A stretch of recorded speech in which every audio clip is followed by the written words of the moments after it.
সর্দহবাসী কেমন আছেন? আলহামদুলিল্লাহ আলহামদুলিল্লাহ।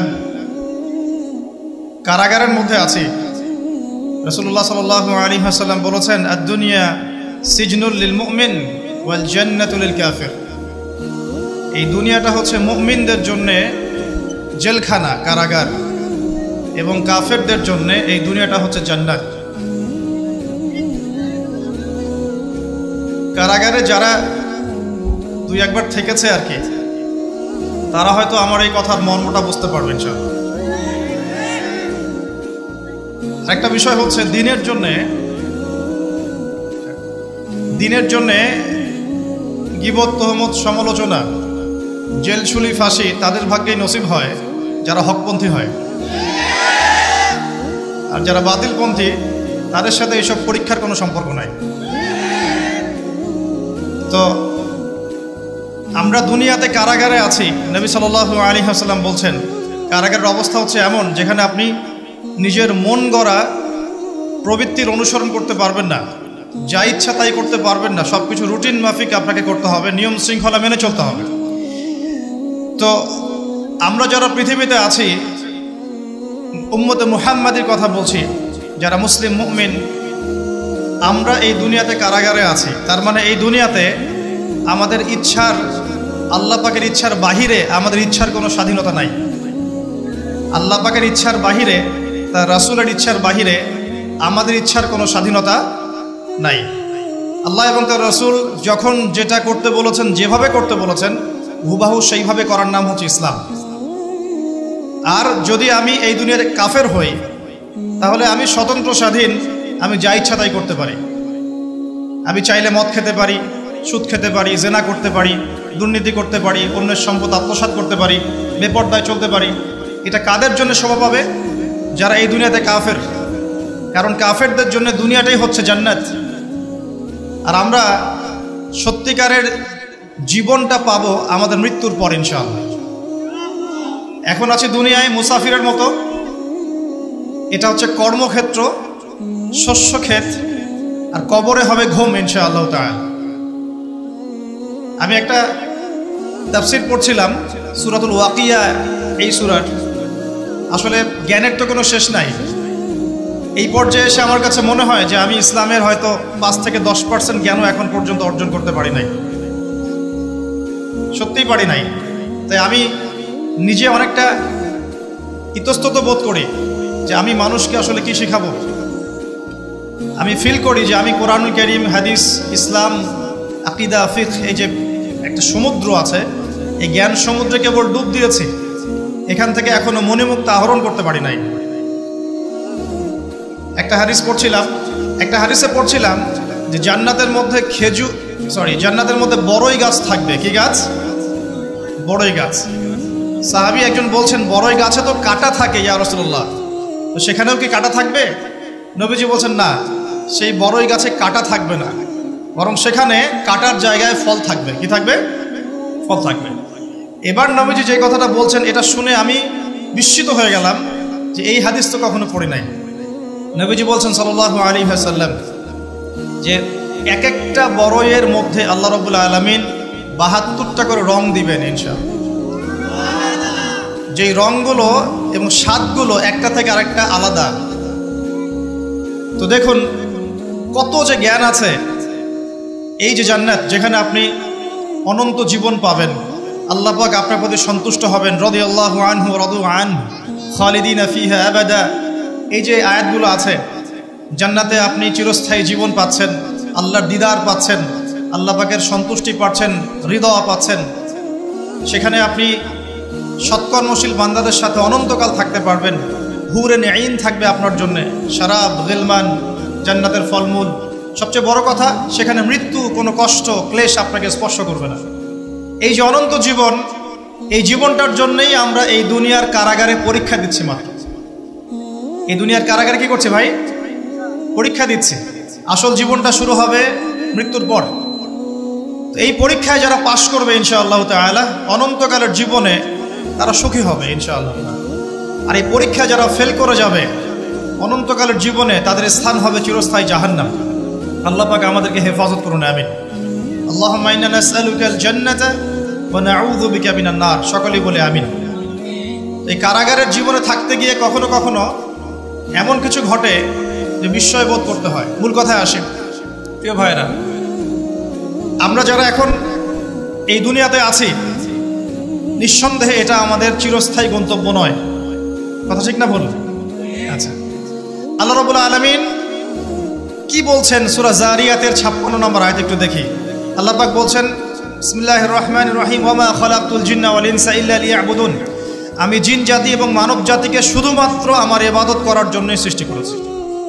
তাহলে দুনিয়াতে আসার যে সৃষ্টি তত্ত্ব বা সৃষ্টি দর্শন, সেটা কি বলেন? আল্লাহ পাকের ইবাদত করা, এটা হলো সৃষ্টি দর্শন। এই দুনিয়াতে আসার আমাদের সৃষ্টি দর্শনটা কি? ওয়া মা খালাকতুল জিন্না ওয়াল ইনসা ইল্লা লিয়াবুদুন। মানুষ আর জিনকে সৃষ্টি করেছি শুধু আমার ইবাদত করার জন্য। এখন অনেকে প্রশ্ন করতে পারে, তাহলে কি দুনিয়াবি কাজগুলো আমরা করব না? উত্তর হচ্ছে না, দুনিয়াবি কাজ আপনি করবেন, এবং দুনিয়াবি প্রতিটা কাজই আপনার ইবাদত বলে কাউন্ট হবে, গণ্য হবে, যদি আমি এই কাজগুলো একটা পদ্ধতি মেনে করি, সেটা হলো নবী সাল্লাল্লাহু আলাইহি ওয়াসাল্লামের সুন্নত মেনে করি। ব্যাস, দ্যাটস অল। রাত হয়েছে, ঘুমাবেন, ঘুমটা যদি নবীর সুন্নাহ মতো হয়, আপনি প্রত্যেক সেকেন্ডে নেকি পাবেন ইনশাআল্লাহ। ইস্তেনজা করবেন, ইস্তেনজাটা যদি নবীর সুন্নাহ মতো হয়, নেকি পাবেন ইনশাআল্লাহ। যদি আপনি খাবার খান, খাবার খাওয়াটাও যদি নবীর সুন্নাহ মতো হয়, নেকি পাবেন। এমনকি স্ত্রী সহবাসও যদি আপনি করেন নবীর সুন্নাহ মেনে, তো তারপরেও নেকি হবে ইনশাআল্লাহ। আর কি চাই বলেন? কাপড় চোপড় পরা, ওযু করা, গোসল করা, ব্যবসা বাণিজ্য, চাকরি বাকরি, আমাদের প্রফেশনগুলো যেগুলো আছে, দাওয়া, দিনের কাজ করা, দুনিয়ার কাজ করা, সব কিছুই ইবাদত হবে ইনশাআল্লাহ, যদি একটা সুন্নাহ আমরা মেনে চলি, সেটা হলো নবী সাল্লাল্লাহু আলাইহি ওয়াসাল্লামের আদর্শ এবং তরিকা ফলো করা। তার তরিকা বাদ দিয়ে অন্য কোনো তরিকাকে ফলো করা যাবে? উত্তর হচ্ছে না, তার তরিকা বাদ দিয়ে অন্য কোনো তরিকা ফলো করা যাবে না। তবে সেই ব্যক্তির কথা নেওয়া যাবে যার কথা এবং কাজ রাসূল সাল্লাল্লাহু আলাইহি ওয়াসাল্লামের সাথে মিলে যায়। কোনো সমস্যা আছে? কিন্তু কোনো ব্যক্তি যত বড়ই হোক না কেন, তার কথা এবং কাজ যদি রাসূল সাল্লাল্লাহু আলাইহি ওয়াসাল্লামের সাথে না মিলে, তাহলে সেটা নেওয়া যাবে না। আল্লাহ পাক দুনিয়াতে পাঠিয়েছেন তার ইবাদত করার জন্য। আর ইবাদত মানে শুধু নামাজ, রোজা, হজ, যাকাতি নয়, বরং আপনার পারিবারিক জীবন থেকে শুরু করে অর্থনৈতিক জীবন, ব্যবসা বাণিজ্য এবং পলিটিক্যাল লাইফ, সব কিছু ইবাদত ইনশাআল্লাহ, যদি আপনি নবীর তরিকা মতো করতে পারেন। এখন একটা প্রশ্ন আসবে, এই ইবাদতটা কি আমরা শুধু ব্যক্তি জীবনেই করব, ইবাদতের জীবনেই করব, না পুরো জীবনে করব? এখন এই দাওয়াতটার খুব বেশি প্রয়োজন। আমরা অনেকেই নামাজ পড়ি কিন্তু সুদও খাই, আছি না? নাই? অনেকে তাহাজ্জুদ পড়েন কিন্তু ঘুষ খান, আছেন না? অনেকে মাশাআল্লাহ দান সদকা করেন, ভালো কাজও করেন, আবার বেপরদায় চলেন, এমনটা আছে না? এখানে বুঝতে হবে যে ইবাদত মানে শুধুমাত্র নামাজ, রোজা, হজ, যাকাতি নয়, বরং ইবাদত মানে আপনার জীবনের প্রতিটা ক্ষেত্র ইবাদত ইনশাআল্লাহ। যখন আপনি নামাজ, রোজা, হজ, যাকাত করছেন, তাসবিহ, তাহলিল, জিকির, আজকার করছেন, এগুলো ইবাদত হচ্ছে আলহামদুলিল্লাহ। একই সাথে যখন আপনি ব্যবসায় আসবেন, তখন মাপে কম দেওয়া যাবে না, তখন পণ্যে ভেজাল দেওয়া যাবে না, তখন আপনি মিথ্যা কসম খেয়ে পণ্য বিক্রি করতে পারবেন না, তখন আপনি মজুত করতে পারবেন না, কৃত্রিম সংকট তৈরি করতে পারবেন না। এখানেও আপনাকে সুন্নাহ ফলো করতে হবে। যদি এখানে গিয়ে আপনি রাসূলের সুন্নাহ ফলো না করেন, আল্লাহর বিধান আপনি না মানেন, তাহলে ইবাদত বন্দেগীর জীবনে লা ইলাহা ইল্লাল্লাহ থাকলেও ব্যবসা বাণিজ্যের জীবনে লা ইলাহা ইল্লাল্লাহ নাই। আমার কথা কি বোঝা যায়? একটু হলেও কি বোঝা যায়? আচ্ছা, আবার পারিবারিক জীবনে গেলেন, সেখানে আপনার সন্তান নামাজ পড়ছে না, আপনার মেয়েরা পর্দা করে না, স্ত্রীরা পর্দা করে না, তাহলে পরিবারের জীবনে লা ইলাহা ইল্লাল্লাহ মুহাম্মাদুর রাসূলুল্লাহ কিন্তু নাই, ইবাদতের ক্ষেত্রে আছে। আবার আপনি সমাজ জীবনে গেলেন, এখানে আপনি আল্লাহর বিধানকে পাশ কাটিয়ে বা আল্লাহর বিধানকে বাদ দিয়ে পশ্চিমাদের বিধান চর্চা করছেন, তার মানে এই জীবনে কিন্তু লা ইলাহা ইল্লাল্লাহ নাই। তো লা ইলাহা ইল্লাল্লাহ মুহাম্মাদুর রাসূলুল্লাহ কি শুধুমাত্র নামাজেই, না পুরো জীবনে পালন করতে হবে? এটাই হচ্ছে সেই আয়াতের ব্যাখ্যা। আল্লাহ পাক বলছেন, উদখুলু ফিস সিলমি কাফা, তোমরা পরিপূর্ণরূপে ইসলামে প্রবেশ করো। এখন ইসলামে পরিপূর্ণ প্রবেশের মানে হচ্ছে জীবনের একটা ক্ষেত্রে নয়, জীবনের সমস্ত ক্ষেত্রেই কোরআন এবং সুন্নাহকে ফলো করতে হবে। আল্লাহ পাক আমাদের সবাইকে তৌফিক ইনায়াত করুন, আমিন। এখন এই ইসলাম ছাড়া কি অন্য কোনো দিন আল্লাহর কাছে গ্রহণযোগ্য হবে?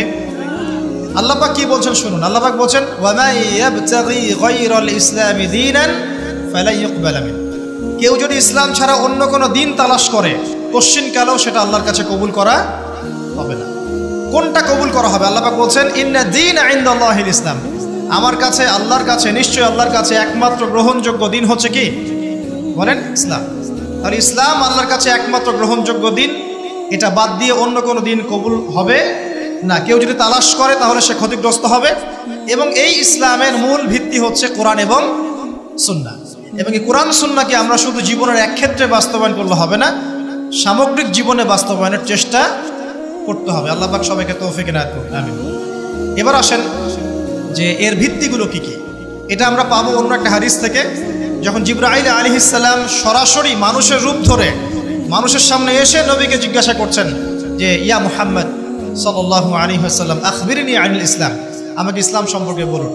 নবী সাল্লাল্লাহু আলাইহি ওয়াসাল্লাম বলছেন আল ইসলাম, ইসলাম হচ্ছে আন তাশহাদা আল্লা ইলাহা ইল্লাল্লাহ ওয়া আন্না মুহাম্মাদান আবদুহু ওয়া রাসূলুহু।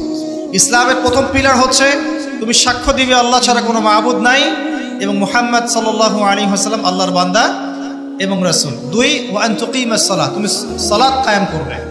3 ওয়া আন তুতিয়াজ যাকাত, তুমি যাকাত প্রদান করবে। 4 ওয়া তাসুমা রমাদান, রমজান মাসে সাওম রাখবে।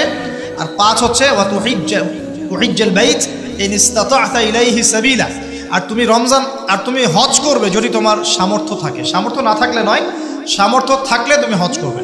এই 5টা হচ্ছে ইসলামের মৌলিক পিলার। কয়টা পিলার ভাই? 5টা। ইসলামের মৌলিক পিলার 5টা, ইমানের কয়টা? 6টা। মনে রাখবেন ইসলামের পিলার কয়টা? 5টা। ইমানের কয়টা? 6টা। ইমানের 6টা হচ্ছে 1 আল্লাহ বিশ্বাস, 2 ফেরেশতা মণ্ডলীতে, 3 আল্লাহর কিতাবগুলোতে আসমানি কিতাবসমূহ, 4 নবী রাসূলগণ, 5 পরকাল এবং 6 তাকদীর বা ভাগ্যের ভালো মন্দ। এই 6টার প্রতি মনে বিশ্বাস করলে, মুখে স্বীকার করলে এবং কাজে বাস্তবায়ন করলে একজন ব্যক্তি মুমিন হয়, আলহামদুলিল্লাহ। ঠিক আছে? এই ইসলামের 5টা ভিত্তি দিকে একটু তাকাই আমরা, এক নজর দেই। প্রথমটা কালিমা। আমরা কি সবাই কালিমার মর্ম হাকিকত বুঝি? যখন থেকে লা ইলাহা ইল্লাল্লাহ পড়েছেন আপনি বাধ্য যে আল্লাহ পাকের বিধান বাদ দিয়ে আপনি অন্য কোথাও যেতে পারবেন না। এটা লা ইলাহা ইল্লাল্লাহের একটা মৌলিক কথা।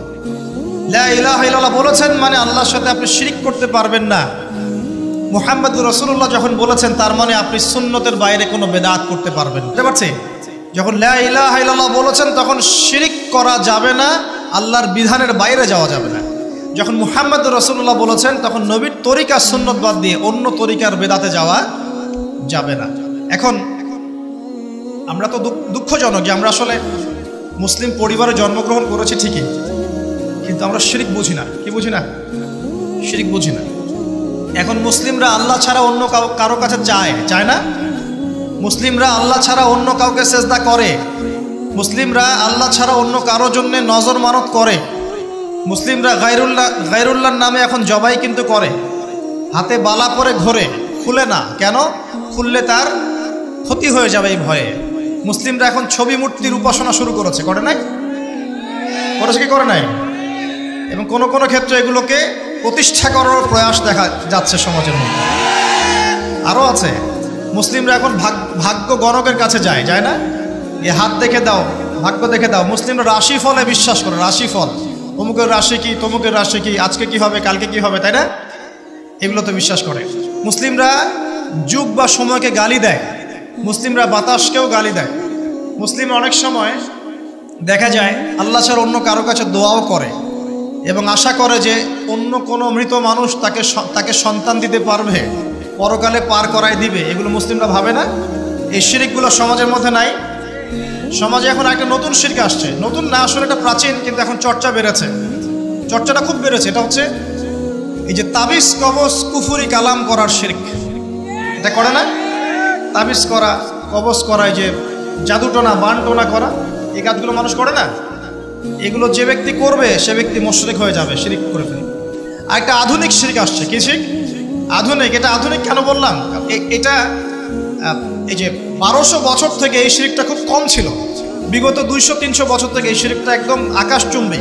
সেটা হলো যে মুসলিমরা মানে অমুসলিমদের আদর্শ ধারণ করছে আর অমুসলিমরা চাপিয়ে দিচ্ছে যে আল্লাহ পাক যেগুলো হালাল করেছেন সেগুলো তারা হারাম করে দিচ্ছে, আর আল্লাহ পাক যেগুলোকে হালাল করেছেন সেগুলো, আল্লাহ পাক যেগুলো হারাম করেছেন ওগুলো তারা হালাল করে দিচ্ছে। মানে আল্লাহর হালালকে মানুষ হারাম করছে আল্লাহর হারামকে হালাল করে নিচ্ছে, মানে অপোজিট করছে। তো এই কাজটাকে মুসলিমরা করছে না এখন? একটু বলেন তো, সুদ কি হালাল না হারাম? আমরা এটাকে হালাল করি নাই, বরং ফরজ করে নিয়েছি। মাদক দ্রব্য কি হালাল না হারাম? আচ্ছা, হারাম যদি হয় তা আমরা কেন খাচ্ছি? আমরা হালাল করছি কেন? আমরা কেন হালাল করছি? জিনা ব্যভিচার কি হালাল না হারাম? আমাদের কাছে ফ্রি মিক্সিংটা এখন কমন, ফ্রি মিক্সিং অ্যাফেয়ার্সগুলো কমন। অ্যাফেয়ার্স করে না এমন ছেলে পেলে খুঁজে পাওয়া যায়? পাওয়া যায় না। অপসংস্কৃতি অনুসরণ করা আমাদের জন্য কি হালাল না হারাম? আর আমাদের যত সংস্কৃতি দেখবেন, বেশিরভাগই দেখবেন বাইরের সংস্কৃতি, বাইরে থেকে আমদানি করা বস্তা পচা সংস্কৃতি আমাদের। এই যে কয়দিন আগে ওয়ার্ল্ড কাপ শেষ হয়ে গেল, এই ওয়ার্ল্ড কাপ কি আমাদের সৃষ্টি করা নাকি অন্যদের? আমি একটা হিসাব করেছিলাম, একটা লেকচারে বলেছিলামও, এখন অনলাইনে আসে নাই। এই ওয়ার্ল্ড কাপ যে সবগুলো ম্যাচ দেখেছে, মানে কয়টা ম্যাচ? 64টা ম্যাচ মনে হয়। যতগুলো ম্যাচ যদি সবাই দেখে থাকে, তাহলে এই 1.5 ঘন্টা করে হিসাব করলে সে তার পুরো হায়াতের 4 দিন নষ্ট করেছে। কয়দিন? 4 দিন। শুধুমাত্র একটা ওয়ার্ল্ড কাপ তোমার জীবনের 4 দিন নষ্ট করে ফেলেছে। মানে তোমার হায়াত যদি হয় 30 দিন, তোমার হায়াত এখন আছে 26 দিন। ভয়ঙ্কর না বিষয়টা? যদি হায়াত হয়ে থাকে এখন বাকি থাকে 30 দিন, এখন বাকি আছে তোমার 26 দিন। 4 দিন চলে গেছে, টের পাও নাই তুমি। আর 100 জন মানুষ যদি 4 দিন করে হায়াত হারায়, তাহলে 100 জন মানুষের 400 দিন তারা শেষ করে ফেলেছে। 1000 জনের 4000 দিন, 1 লক্ষ জনের 4 লক্ষ দিন, 1 কোটি মানুষের 4 কোটি দিন। পুরো বিশ্ব থেকে এরকম কোটি কোটি দিন, বছর তারা নিয়ে নিয়েছে একটা ওয়ার্ল্ড কাপ দিয়ে। আল্লাহ পাক আমাদেরকে পাঠিয়েছিলেন কেন? আল্লাহর ইবাদত করার জন্য। শুধু ইবাদত নয়, আমাদের আরও একটা দায়িত্ব আছে। ওই দায়িত্বটার সাথে ওদের এই চক্রান্তগুলো সম্পর্কিত। দায়িত্বটাকে বলে নেই। আল্লাহ পাক আমাদেরকে দায়িত্ব দিয়েছেন আল্লাহ পাকের জমিনে আল্লাহ পাকের দিনটাকে প্রতিষ্ঠা করার। জানেন আল্লাহ পাক কি দায়িত্ব দিয়েছেন? আল্লাহর জমিনে আমরা দিনটাকে প্রচার প্রসার করব এবং প্রতিষ্ঠা করব। আল্লাহ পাক বলছেন, কুনতুম খায়রা উম্মাহ, তোমরা হচ্ছে শ্রেষ্ঠ জাতি। কারা তোমরা? মানে আমরা। তোমরা মানে কারা? এই উম্মতে মুহাম্মাদি, তোমরা হচ্ছে শ্রেষ্ঠ জাতি। খায়রা উম্মাহ উখরিজাত লিন-নাস, তোমাদেরকে বের করা হয়েছে মানব জাতির কল্যাণের জন্য। তোমাদের দায়িত্ব 3টা। 1, তা'মুরুনা বিল মা'রুফ, তোমরা সৎ কাজে আদেশ করবে। 2, ওয়া তানহাউনা আনিল মুনকার, তোমরা অসৎ কাজে নিষেধ করবে। 3, ওয়া তু'মিনুনা বিল্লাহ, তোমরা আল্লাহর প্রতি ঈমান রাখবে। তো আল্লাহ পাক বলছেন আমাদের কাজ সৎ কাজে আদেশ করা, অসৎ কাজে নিষেধ করা, আল্লাহর প্রতি ঈমান আনা। আর সূরা মুহাম্মদ আল্লাহ পাক বলছেন, ইন তানসুরুল্লাহ ইয়ানসুরকুম, তোমরা যদি আল্লাহকে সাহায্য করো তবেই আল্লাহ পাক তোমাদেরকে সাহায্য করবে। আর সূরা সফে আল্লাহ পাক বলছেন, হুয়াল্লাযী আরসালা রাসূলাহু বিল হুদা ওয়া দীনিল হক লিইয়ুযহিরাহু আলাদ দীনি কুল্লি। আল্লাহ পাক এই যে নবী পাঠিয়েছেন, হেদায়েত দিয়েছেন, কোরআন সুন্নাহ পাঠিয়েছেন, যাতে ইসলাম অন্য সমস্ত দ্বীনের উপর বিজয় লাভ করতে পারে। তো এটা উদ্দেশ্য না? এই উদ্দেশ্য বাস্তবায়ন করার দায়িত্ব কি শুধু আলেম ওলামার, নাকি আমাদের সবার? আর সবার মধ্যে সবচেয়ে বেশি গুরুত্বপূর্ণ সেক্টর কারা? যুবকরা না? বুঝতে পারছেন না? যুব সমাজ যদি দাঁড়িয়ে যায়, তাহলে কি ইসলামের শত্রুরা এই অপ্রতিরোধ্য গতিটাকে রোধ করতে পারবে? পারবে না। এই তো ক্যাডেট কলেজের কথা বলছিলাম, ওখানে গিয়ে দেখেন হলের নাম আছে তারেক বিন জিয়াদ হল, খালেদ বিন ওয়ালিদ হল, তারপরে একটা আছে মোহাম্মদ বিন কাসিম হল। 3 জন বিখ্যাত বীর সেনার নামে 3টা হল করা আছে, দেখেছেন? এই তারেক বিন জিয়াদ কে ছিল? মহাবীর, যিনি স্পেন বিজয় করেছিলেন। স্পেনের দিক দিয়ে ইসলামকে ঢুকিয়েছেন ওই ইউরোপে। কে? তারেক বিন জিয়াদ। নাম শুনেছেন? এই যুব সমাজ তো নামই জানে না, এরা তো শেকড়ই চিনে না। এখনকার যুব সমাজ কি তারেক বিন জিয়াদের মতো? মুহাম্মদ বিন কাসিমকে, যার এই যে দাওয়াত এবং জিহাদে এই যে উপমহাদেশে সিন্ধু অঞ্চল রাজা দাহিরকে পরাজিত করে তিনি ভারতবর্ষের মধ্যে ইসলাম ঢুকিয়েছেন। মুহাম্মদ বিন কাসিম নাম শোনেন নাই? এই যে খালেদ বিন ওয়ালিদকে, উহুদের যুদ্ধে যার হাতে অনেক মুসলিম শহীদ হয়েছেন, পরে তিনি ইসলাম কবুল করে ইসলামের পক্ষে 100টা যুদ্ধ করেছেন। কয়টা? 100টা। এবং এই যে পারস্য, এই রোম, এই সমস্ত সাম্রাজ্যগুলোর পতন তার হাতে হয়েছিল এবং তিনি এদিকে ইসলাম ঢুকিয়েছিলেন। সুবহানাল্লাহ। এই যে তাদের বীর সেনার নামে হল তৈরি করা আছে, দেখবেন গিয়ে শিখেন কিছু, ঘোরেন। আল্লাহ পাক বলেছেন, সিরু ফিল আরদ, তোমরা জমিনে ঘুরো, বিচরণ করো। ফানজুর কাইফা কানা আকিবাতুল মুকাদ্দিবিন, লক্ষ্য করে দেখো আল্লাহ বিরোধী শক্তিকে আল্লাহ পাক কেমন করে ধ্বংস করেছেন। খেয়াল করে দেখেন। এখনকার যুব সমাজের আইডল ছিল তারা, কিন্তু ওমর ইবনে খাত্তাব, খালেদ বিন ওয়ালিদ, মুহাম্মদ বিন কাসিম, তারেক বিন জিয়াদ, তারা আমাদের শেকড়, তারা আমাদের আদর্শ। তো তাদের আদর্শ ধারণ করলে তো ইসলামের শত্রুরা টিকতে পারবে না। পারবে? পারবে না। এই জন্য যুব সমাজকে এলিমিনেট করতে হবে। যুব সমাজকে যদি এমন কিছুতে প্রলুব্ধ করে রাখা যায় যে তারা তাদের জীবনের উদ্দেশ্যটা হারিয়ে ফেলে, তাহলে মুসলিমরা দুর্বল হয়ে যাবে। বুঝতে পারছেন কি? ঠিক এই কারণেই আপনার আমার মতো যুবক যারা, তাদেরকে আল্লাহর পথ থেকে সরিয়ে দেওয়ার জন্যে তারা আপনার সামনে কিছু টোপ রেখে দিয়েছে, কিছু টোপ সামনে দিয়েছে। তার মধ্যে একটা হচ্ছে এই ধরনের আসরগুলা, যেটা আপনি 4 দিন নষ্ট করলেন, হায়াত নষ্ট করলেন। হ্যাঁ, খেললো কারা, জিতলো কারা, আপনি রং তামাশা করলেন, স্ট্রোক করে মারা গেল, দেখলেন না? উল্লাস করতে করে স্ট্রোক করে মারা যায়, শহীদি মৃত্যু একদম, নাকি? হ্যাঁ, মাশাআল্লাহ, সুবহানাল্লাহ, নাকি বলেন? আস্তাগফিরুল্লাহ। দেখছেন, ইন্নামাল আমালু বিল খাওয়াতিম, নবী সাল্লাল্লাহু আলাইহি ওয়াসাল্লাম বলছেন নিশ্চয়ই আমল ডিপেন্ড করবে শেষ কাজের উপরে, শেষ কাজ। একটা হাদিস আছে ইন্নামাল আমালু বিন্নিয়াত, সেটা আলাদা, সহিহ বুখারী 1 নম্বর হাদিস, যে আমল নিয়তের উপর নির্ভর করে। আরেকটা হচ্ছে ইন্নামাল আমালু বিল খাওয়াতিম, আমল নির্ভর করে শেষ কাজের উপরে। মানে আপনি ভালো কাজ করছেন, শেষ বয়সে গিয়ে আপনি খারাপ হয়ে গেলেন, তাহলে তাকদীর আপনার উপর বিজয়ী হয়েছে। শেষ বয়সে যে কাজগুলোতে ইন্তেকাল করেছেন ওর উপর হিসাব হবে ইনশাআল্লাহ। এখন খারাপ কাজ করছেন, তওবা করে ফিরে আসলেন, আবার ভালো কাজ করা শুরু করলেন, এই ভালো কাজ করতে করতে মৃত্যু হয়ে গেলে এর উপরে আপনার হিসাব হবে ইনশাআল্লাহ। এখন এই যে আর্জেন্টিনা জিতছে, উল্লাসে মারা গেল, এখন কিসের উপর উঠবে চিন্তা করেন। নিঃসন্দেহে আল্লাহু আ'লাম, আমাদের মত এটা, আল্লাহ ভালো জানেন, যে যেহেতু তাদের অনুসরণ করেছে, আর নবী সাল্লাল্লাহু আলাইহি ওয়াসাল্লাম বলেছেন যে যাকে ভালোবাসবে সে তার সাথে কি করবে, কিয়ামতের মাঠে থাকবে। তাহলে যদি মেসি এই অবস্থায় মারা যায় কাফের অবস্থায়, তাহলে এই অনুসারী সবাই তার সাথে হাসর করবে, আর মেসি তো সুপারিশ করবে আমাদের জন্য, নাকি? হ্যাঁ, করবে না? তাহলে এর ছবি লাগিয়ে রাখছি কেন বাসার মধ্যে? চিন্তা করতে পারবেন না, মানুষ এখন এত বিভোর হয়ে থাকে এগুলোতে। তারা যা খাবে তারা তাই খাবে, তারা যা পরবে তারা তাই পরে, তারা যেমন করে চুল কাটে তারা তেমন করে চুল কাটে, তারা যেমন করে হাঁটে তারা তেমন করে হাঁটে। মানে আশ্চর্য। এটা এই কারণে হয়েছে যে আমাদের শেকড়টা আমরা ভুলে গেছি। আমাদের সামনে যে একজন বিশ্বের সর্বশ্রেষ্ঠ মহামানব আছেন, মুহাম্মদ রাসূলুল্লাহ সাল্লাল্লাহু আলাইহি ওয়াসাল্লাম, তার সুন্নাহ আদর্শ পড়ে আছে, এটা আমরা চোখে পড়ছে না। আস্তাগফিরুল্লাহ, আল্লাহ পাক মাফ করুন আমাদেরকে। তো এই যুব সমাজকে আল্লাহর পথ থেকে সরিয়ে দেওয়ার জন্যে এবং আল্লাহ পাকের দ্বীনের কাণ্ডারি হওয়ার পথে বাধা দেওয়ার জন্যে এই ধরনের আসরগুলো তৈরি করা হয়েছে। এছাড়া আছে কনসার্টের আসর, আপনার মিউজিক্যাল কনসার্টগুলো, আপনাকে নাচাবে, হইহুল্লা করাবে, ধুমধারাক্কা করবে। তারপরে আপনার সামনে আরও অকেশন আসবে, ঠিক আছে? এরপরে আপনার সামনে দিয়ে দিয়েছে পর্নোগ্রাফি। সবাই এখন ঘরে ঘরে পর্নোগ্রাফির চর্চা করে, শুধু ছেলেরা না, এখন মেয়েরাও পর্ন দেখে। এটা আমার কথা না, এটা জরিপ দেখবেন, এটা নিয়ে পড়াশোনা করেছি আমি। একটা বইয়ের নাম বলে যে মুক্ত বাতাসের খোঁজে, একটা বই পাওয়া যায় বাজারে, দেখেন, সুন্দর বইটা, লস্ট মডেস্ট্রি একটা বই আছে, অসাধারণ। মানে এখানে পর্নোগ্রাফির A to Z পোস্টমর্টেম করা আছে। মেয়েরাও এখন পর্ন দেখা শুরু করেছে। হ্যাঁ, সবাই দেখছে, সবাই ঘরে ঘরে। আমরা মনে হয় বাইরে একটা ভালো মানুষের খোলস ধরে থাকি, আর ভিতরটাতে আমাদের আত্মাগুলো পচে গেছে, ঠিক আছে? তো এই পর্ন কেন দেওয়া হয়েছে? কারণ এটাতে যে আসক্ত হয়ে যাবে, সে কিন্তু ইমানের আর তেজটাকে ধরে রাখতে পারবে না।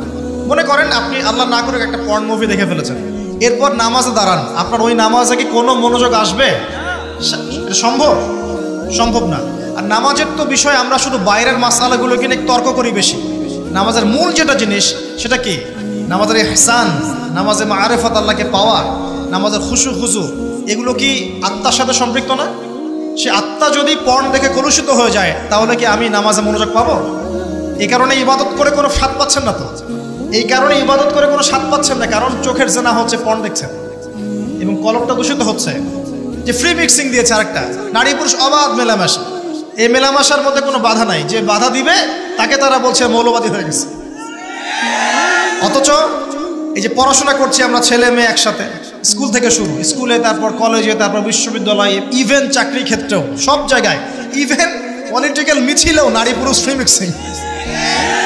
দেখবেন মেয়েরা সামনে, হ্যাঁ, স্লোগান হচ্ছে, পিছনে ছেলেরা, এখানেও ফ্রি মিক্সিং সবখানে।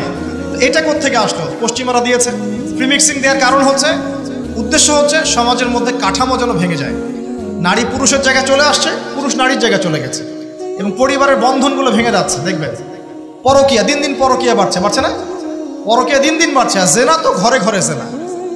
আর জেনা মানে শুধু সেক্সুয়াল সম্পর্ক বোঝাচ্ছি না, এখানে জেনা মানে প্রতিটা অঙ্গ প্রত্যঙ্গে জেনা আছে না? আছে। এছাড়াও এগুলোর প্রভাবে ধর্ষণ বাড়ছে। আর আমাদের মা বোনদেরকে আমরা বেপরদা নিয়ে আসছি, আর বলছি এটা হচ্ছে উন্নতি, অগ্রগতি, প্রগতি। একদিকে পর্ন দেখাচ্ছি, একদিকে ফ্রি মিক্সিং করাচ্ছি, ঠিক আছে, আবার মেয়েদেরকে বাইরেও বের করে নিয়ে আসছি। একদম মেসাকার অবস্থা সমাজে। এরকম একটা অবস্থায় আপনার মেয়ে কতটুকু সেফ চিন্তা করেন, আপনার মেয়ের সন্তান, কন্যা সন্তান কতটুকু সেফ একটু চিন্তা করে দেখেন। স্কুলে অনেক সময় দেখা যায় বিশ্ববিদ্যালয়ে গিয়ে জেনার শিকার হয়ে যাচ্ছে। কয়দিন আগে দেখলেন না, বিশ্ববিদ্যালয়ে মেয়েদেরকে কার কার মনোরঞ্জন করানোর জন্য ঘরে পাঠানো হচ্ছিল, দেখেন নাই? দেখেন নাই? একটা ডিগ্রি সার্টিফিকেট অর্জন করার জন্য নিজের ইজ্জতকে বিলিয়ে দিতে দ্বিধা করছিল। সুবহানাল্লাহ। তাহলে কোন সমাজে আমরা টিকে আছি, আমাদের পরবর্তী প্রজন্মের কি হবে একটু ভাবতে হবে, তো ভাবতে হবে না? আল্লাহ পাক কিন্তু বলেছেন, যারা জানে না তারা কি সমান? আর যাদের কলব জিন্দা আর যাদের কলব মৃত তারা কি সমান? আল্লাহ পাক বলছেন, তোমরা জমিনে ঘোরাফেরা করো, বিচরণ করো, আশা করা যায় তোমাদের মৃত কলবগুলো জীবিত হবে ইনশাআল্লাহ। তো যুব সমাজের সামনে এগুলো টোপ দিয়েছে। আরো দিয়েছে বেকারত্বের ভয়। আল্লাহ পাক কোরআনে বলেছেন না, শয়তান তোমাদেরকে অশ্লীলতার প্রলোভন দেয় আর অভাবের ভয় দেখায়। আপনাদের সামনে বেকারত্বের ভয়। দেখবেন চাকরি পাওয়ার জন্য কি না করছেন আপনি, সুবহানাল্লাহ। একটা চাকরি পাওয়ার জন্য 20-30 বছর পড়াশোনা করছেন, লক্ষ লক্ষ কোটি কোটি টাকা ঢালছেন আপনি এখানে, কোটি কোটি টাকা ঢালছেন, লক্ষ লক্ষ টাকা ঢালছেন একটা জবের জন্য। কিন্তু আপনার এটা বিশ্বাস করা উচিত ছিল যে রিজিক শুধুমাত্র জব থেকেই আসে না, আরো অনেক ক্ষেত্র থেকে রিজিক আসতে পারে। আপনি কৃষিভিত্তিক অর্থনীতি ফলো করতে পারতেন, আপনি ব্যবসা করতে পারতেন, উদ্যোক্তা হতে পারতেন, আর অনেক কিছু করতে পারতেন। তো এখানে একটা সমস্যা হচ্ছে। আবার একটা সমস্যা হচ্ছে কি, যে আমাদের মধ্যে মাদকের একটা ব্যাপক সয়লাভ দেখা যাচ্ছে ইয়াং জেনারেশনের মধ্যে। ইয়াংদেরকে মাদক খাইয়ে যে মাদক তো আছে, মাদক খাওয়াচ্ছে, পর্ন দেখাচ্ছে, আপনাকে ফ্রি মিক্সিং করাচ্ছে, আপনার জীবনের উদ্দেশ্যটা ভুলিয়ে দিচ্ছে। এই কাজগুলো করার মূল উদ্দেশ্যটা কি? একটাই উদ্দেশ্য, যে এই মুসলিম যুব সমাজ যেন আর তারেক বিন জিয়াদ হতে না পারে, আর মোহাম্মদ বিন কাসিম হতে না পারে। যদি হতে পারে, যদি তার ওমর এবং খালিদ হতে পারে, তাহলে এই মুসলিমদেরকে ঠেকানো যাবে? এই মুসলিমরা জ্ঞানে অনন্য হবে, তখন আমলে অনন্য হয়ে যাবে, তাদের পারিবারিক আদর্শ সুন্দর হবে, ঈমান শক্তিশালী হবে, তারা আমর বিল মারুফ নাহিনের মুনকারে কাজ করবে, দ্বীনের প্রচার প্রসারে কাজ করবে, দেশের কল্যাণে কাজ করবে, দুর্নীতি দূর করবে, ঠিক আছে, পলিটিক্স করলেও ভালো পলিটিক্স করবে, যাতে করে মানুষের কল্যাণ হয়, মানবতার খেদমতে কাজ করতে পারবে, এক কথায় দিনটাকে প্রতিষ্ঠা করতে পারবে। তারা খুব ভালো করেই জানে যে যদি আপনারা ইমানদার হন, এই সমস্যা আছে। এই কারণেই আমাদেরকে জীবনের এই উদ্দেশ্য থেকে ভুলিয়ে দেওয়ার জন্য এই বর্তমান প্রেক্ষাপটের ফিতনাগুলোকে আপনার সামনে একদম সহজলভ্য করে দেওয়া হয়েছে। সহজলভ্য না, আপনি চাইলেই মাদক খেতে পারেন, কেউ বাধা দিবে না, কেউ বাধা দিবে না। মানে পাশের বাসায় জোরে জোরে মিউজিক বাজছে, এমন সিচুয়েশন যে আপনি গিয়ে বারণও করতে পারবেন না, বারণ করলে উল্টা আপনাকে গালি শোনায় দিবে। আর এটা ভাই শেষ জামানা, যেটার বিষয়ে আমার কোনো সন্দেহ নাই, কারণ এখানে ন্যায় হয়ে যাচ্ছে অন্যায়, অন্যায় হচ্ছে ন্যায়। আমানতদারকে বলা হচ্ছে খেয়ানতকারী, খেয়ানতকারকে বলা হচ্ছে আমানতদার। যে জুলুম করলো তাকে বলা হচ্ছে ভালো, আর যে জুলুমের শিকার হলো তাকে নিয়ে সমালোচনা করা হচ্ছে। সত্যবাদীকে মিথ্যাবাদী বলা হচ্ছে, মিথ্যাবাদীকে সত্যবাদী বলা হচ্ছে। মানে দাসী তার মনিবকে জন্ম দিচ্ছে। সমাজে ন্যায় অন্যায়, হক বাতিলের মানদণ্ড উল্টে যাচ্ছে। খেয়াল করেছেন? আপনি গিয়ে বন্ধ করতে বলবেন, উল্টা আপনাকে ধমক লাগাই দিবে, দিবে না? দিবে। আপনি চাইলেই মদ খেতে পারেন, চাইলেই জেনা করতে পারেন। একবার জেনা করতে 1500 টাকাও লাগে না এখন। জি, এমন বহু জায়গা আছে। এগুলো তো মানুষকে গিয়ে শিখতে হয় না, সব তো চোখের সামনে দেখাই যায়। পেপার, পত্রিকা, প্রিন্ট, ইলেকট্রনিক মিডিয়া খুলে দেখেন, সব দেখাই যায়। ভার্চুয়াল মিডিয়ার জগৎ এখন 1000, 1500, 500 টাকার বিনিময়ে মানুষ জেনা করতে পারে। এই অবস্থায় আমরা বসবাস করছি। আর এগুলো যখন বাড়বে, তখন কি সমাজে ধর্ষণ বাড়বে না? তাহলে আমাদের মা বোনরা কোথায় সেফ হলো? তাদের ইজ্জতের গ্যারান্টি দিবে কে? আর কোন পরিবেশে আমি আমার ছেলেকে বড় করব? আমার ছেলে যখন বাসা থেকে বের হবে, সে কি শিখবে? আজকে থেকে 20 বছর আগে যে ফিতনাগুলো ছিল, যখন আমরা ছোট ছিলাম, এই 20 বছরে কি ফিতনা বেড়েছে না কমেছে? কত গুণে বেড়েছে, অল্প না বেশি? চিন্তা করবেন, এগুলো নিয়ে ভাববেন। অতএব প্রিয় ভাইরা, আমাদের সামনে যে সময়টা আছে, অপেক্ষা করছে, এটা আরো ভয়ঙ্কর হবে। আল্লাহ আমাদেরকে হেফাজত করুন। আমাদের উদ্দেশ্য ভুললে চলবে না। আল্লাহ পাক দুনিয়াতে পাঠিয়েছেন তার ইবাদত করার জন্য, পরিপূর্ণ দিন ইসলাম দিয়েছেন। এই দিনের বাইরে যাওয়া যাবে না। কুরআন এবং সুন্নাহ আঁকড়ে ধরতে হবে, তাওহীদে থাকতে হবে, সুন্নতে থাকতে হবে। পাশাপাশি 5 ওয়াক্ত নামাজ ছাড়া যাবে না। ছাড়বেন নাকি? আর আল্লাহর ওয়াস্তে নামাজটাকে ধীর স্থিরভাবে পড়ার চেষ্টা করবেন। 3G, 4G, 5G নামাজ পড়েন না। আর নামাজের বাইরে কিছু মাসআলা আছে, ইখতিলাফি মাসআলা, যেগুলোকে নিয়ে মাশাআল্লাহ আমরা মসজিদগুলোকে ভাগ করে ফেলি, করি না? এগুলো নিয়ে এত বেশি ব্যস্ত হওয়ার প্রয়োজন নেই। নামাজের মূল রূহ এবং প্রাণটা কি? ইহসান, খুশু। আপনি কতটুকু বোঝেন, নামাজ পড়ে আল্লাহকে কতটুকু পেলেন, এটা মূল কথা। যে মাসআলাগুলোকে নিয়ে দীর্ঘদিন থেকে ইখতিলাফ চলে আসছে, এগুলো নিয়ে তর্ক করতে করতেই তো আজকে আমরা বিভক্ত হয়ে গেছি। বিভক্ত হয়ে যায় নাই? আপনার কাছে মনে হতে পারে যে আপনি মসজিদটা ভাগ করে একটা নতুন জিহাদ করেছেন, আদতে কি হয়েছে? আমাদের উম্মার ঐক্যটা নষ্ট হয়ে গেছে। ইসলাম এবং সংশোধন সমাজের থেকেই করতে হবে, সমাজ থেকে বাইরে বের হয়ে নয়। সমাজের ভিতরে থেকেই ইসলাম এবং সংশোধন করতে হবে। দিনের পথে চললে অনেক কিছুই হবে, কিবত, তহমত, সমালোচনা, মানে শারীরিক, মানসিক, অর্থনৈতিক নির্যাতন সবই হবে। এগুলো নবীর সুন্নাত। নবী সাল্লাল্লাহু আলাইহি ওয়াসাল্লামকে মানুষ 15টা গালি দিয়েছে সারা জীবনে। কতটা? সবচেয়ে সেরা মহামানবকে, যার আগের কোনো গোনাহ নাই, পিছে কোনো গোনাহ নাই, এই মানুষটাকে 15টা গালি খেতে হয়েছে সারা জীবনে। 16 বার তাকে হত্যা করার চেষ্টা করা হয়েছে। কতবার? তাকে তার পিঠের উপরে উটের নাড়ি ভুড়ি চাপিয়ে দেওয়া হয়েছে, তার দাঁত মানুষ ভেঙে ফেলেছে উহুদের মাঠে, মাথার মধ্যে করার আঘাত করেছে তরবারির নিচের অংশ দিয়ে, এতে করে মাথায় যে বর্মটা ছিল এই বর্মটা ভেঙে ভুরুর ভিতর ঢুকে গিয়েছিল। আমাদের নবীর কথা বলছি সাল্লাল্লাহু আলাইহি ওয়াসাল্লাম। মানুষ একজন তার মুখে থুতু দেওয়ার চেষ্টা করেছিল, নাউজুবিল্লাহ। জানেন, নবী সাল্লাল্লাহু আলাইহি ওয়াসাল্লামকে তার আপন চাচারা দূর দূর করে তাড়িয়ে দিয়েছে অনেকে, তাই নাই? চাচা আবু তালেব বাদ দিয়ে, আবু লাহাব তার চাচা ছিল না? নবী সাল্লাল্লাহু আলাইহি ওয়াসাল্লামকে তায়েফবাসী নির্মমভাবে আঘাত করেছিল, দাড়ি দিয়ে রক্ত পড়েছে, এই রক্ত জুতায় গিয়ে জুতা শক্ত হয়ে গিয়েছিল। এক পর্যায়ে তাকে মক্কা থেকে হিজরত করে মদিনায় চলে যেতে হয়েছে রাতের অন্ধকারে। আলী রাদিয়াল্লাহু আনহুকে বিছানায় রেখে তিনি রাতের অন্ধকারে চলে গিয়েছেন মক্কা থেকে মদিনায়। সবচেয়ে মহামানবের জীবন যদি এমন হয়, তাহলে আপনি আমি যদি প্রকৃত ইসলাম চর্চা করি, আমাদের কি হবে? এই যা হচ্ছে তাই হবে। এগুলো সুন্নত নবীগণের, আর এগুলো করে জালেমরা কখনো পার পাবে না। আর এগুলো করলে মাজলুমদের কোনো ইজ্জত সম্মানও নষ্ট হয় না। আল্লাহ পাক যাকে বড় করবেন, আল্লাহ পাক যাকে কবুল করবেন, আল্লাহ পাকে সম্মান, ইজ্জত, কবুলিয়ত দিবেন, সারা দুনিয়ার শক্তি মিলে তার কিছু করতে পারবেন ইনশাআল্লাহ। আর আল্লাহ পাক যাকে অপদস্থ করে দিবেন, তাকে সারা দুনিয়ার মানুষ মিলেও সম্মান দিতে পারবে না। আর এই দুনিয়ার সাফল্যই চূড়ান্ত নয়, পরকালের সাফল্যটা চূড়ান্ত ইনশাআল্লাহ। প্রিয় ভাইয়েরা, সামনে এই দিনটা আপনার সামনে আছে। নামাজ ছাইরেন না, যাকাত দেন, হজ করার সামর্থ্য থাকলে করবেন, রমজান মাসে সওম রাখবেন। এবং আমি একটা রিকোয়েস্ট করব যে বেশি বেশি ইলম চর্চা করেন, জ্ঞান চর্চা করেন, কোরআন তেলাওয়াত করেন, আল্লাহর জিকির আজগার বাড়িয়ে দেন, হাদিস চর্চা বাড়িয়ে দেন, নবী সিরাত পড়েন, ইসলামের ইতিহাস পড়েন, আকীদার বইগুলো পড়েন। এগুলো একা একা পড়েন এবং আলেম ওলামার সাথে সম্পর্ক রাখেন। কারণ যেহেতু জেনারেল লাইনে পড়ছেন আপনি তো মাদ্রাসায় ভর্তি হতে পারছেন না। আপনি নিজে পড়েন, কিন্তু ওলামা কেরামের সাথে সম্পর্ক রাখেন। একা একা পণ্ডিত হয়ে যায় না। একা পণ্ডিত হতে গেলে মুশকিল হয়ে যাবে। ওলামা কেরামের সোহবত লাগবে, তাদের সাথে সম্পর্ক রাখতে হবে। যেটা বুঝবেন না তাদেরকে জিজ্ঞাসা করবেন। আর যদি সম্ভব হয়, আপনার সুযোগ থাকে, তাহলে মাদ্রাসায় ভর্তি হয়ে যাবেন, কোনো সমস্যা নেই, সেখানে পড়াশোনা করবেন। আর যদি সেটাও করতে না পারেন, তাহলে অনলাইন অফলাইনে কিছু শর্ট কোর্স আছে, ডিপ্লোমা কোর্স, এগুলো করতে পারেন। মানে এক কথায় আপনাকে জ্ঞান চর্চা করতেই হবে যেভাবে হবে। এটা কিভাবে করবেন, এই চ্যালেঞ্জটা আপনার, এটা আপনার সমস্যা, এটা নিয়ে আপনাকে ভাবতে হবে। আমল বাড়াতে হবে।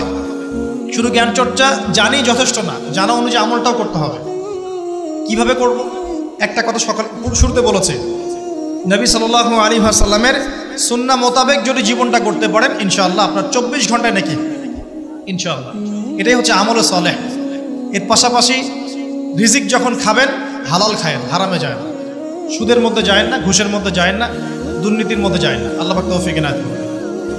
এর পাশাপাশি পারিবারিক যে আদর্শটা আপনার আছে, এটাকে সুন্দর করেন। মা বোনদেরকে পর্দা শেখান, ছোট মেয়েদেরকে পর্দা শেখান। আপনার ছেলেকে নামাজি বানান, মসজিদে পাঠান, মক্তবে পাঠান, হুজুরদের কাছে পাঠান, মাদ্রাসায় পাঠান। আপনি জেনারেল লাইনে পড়ান, আমি নিষেধ করছি না, কিন্তু আপনার ভিত্তিটাকে, আপনার ছেলে সন্তান মেয়ে সন্তানের ভিত্তিটাকে ইসলামিকভাবে গড়ে তোলেন ইনশাআল্লাহ। দেখুন, বড় হয়ে তারা যদি ডক্টর হয়, তারা সৎ ডক্টর হবে ইনশাআল্লাহ। যদি ইঞ্জিনিয়ার হয়, সৎ ইঞ্জিনিয়ার হবে ইনশাআল্লাহ। যদি পলিটিশিয়ানও হয়, সৎ পলিটিশিয়ান হবে ইনশাআল্লাহ। আল্লাহ পাক আমাদের সর্বসেক্টরে সৎ মানুষদেরকে দিয়ে ভর্তি করে দিন, আমিন। এবং সৎ মানুষদের হাতে এই বিশ্বের নেতৃত্ব আল্লাহ পাক দান করুন। আর আমাদেরকে যদি কোনো কাজই না হয়, আমাদেরকে দিয়ে যদি কোনো কাজ না হয় আল্লাহ পাকের, আমাদের সবাইকে আল্লাহ পাক সরিয়ে দিয়ে নতুন প্রজন্ম নিয়ে আসুন, কোনো সমস্যা।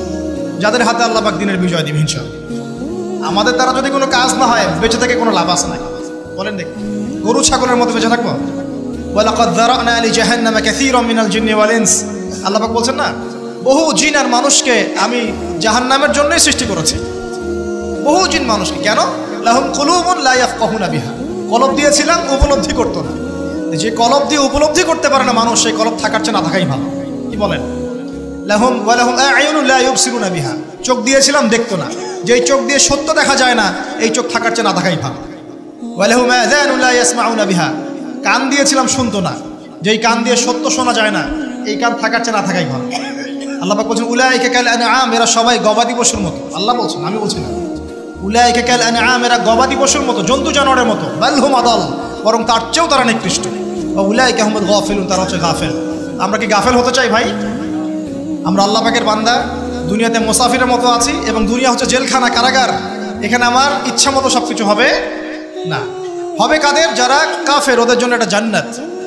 এখানে আমার সৃষ্টি দর্শন আছে, আল্লাহ পাক সৃষ্টি করেছেন তার ইবাদত করার জন্য, এবং আল্লাহ পাক দিন ইসলাম দিয়েছেন, একটা পরিপূর্ণ দিন। আল ইয়াউমা আকমালতু লাকুম দীনাকুম ওয়া আতমামতু আলাইকুম নি'মাতি ওয়া রাদিতু লাকুমুল ইসলাম দীনান। আল্লাহ পাক সূরা মাইদার 3 নম্বর আয়াতে বলছেন দিনটাকে পরিপূর্ণ করে দিয়েছে। এর পাশাপাশি এই দিনের বাইরে কোনো দিন গ্রহণযোগ্য হবে না। এই দিনকে কেন্দ্র করে আমাদের দায়িত্ব কি? নিজে পালন করা, জ্ঞান অর্জন করে পালন করা, পরিবারে প্রতিষ্ঠা করা, হালাল খাওয়া, মানুষের কাছে প্রচার করা, এবং নতুন প্রজন্ম তৈরি করা, যে প্রজন্ম ইনশাআল্লাহ আগামী দিনে ইসলামের কল্যাণে কাজ করবে ইনশাআল্লাহ। সর্বোপরি শুধুমাত্র দিনটার চর্চা করতে আমরা পৃথিবীতে আসি নাই, আল্লাহ পাকের দিনটা যেন দুনিয়াতে বিজয়ী হয়, সেই উদ্দেশ্যে আমাদের সবাইকে কাজ করতে হবে। আল্লাহ পাক আমাদের সবাইকে এই কথাগুলো বোঝার এবং আমল করার তৌফিক এনায়েত করুন।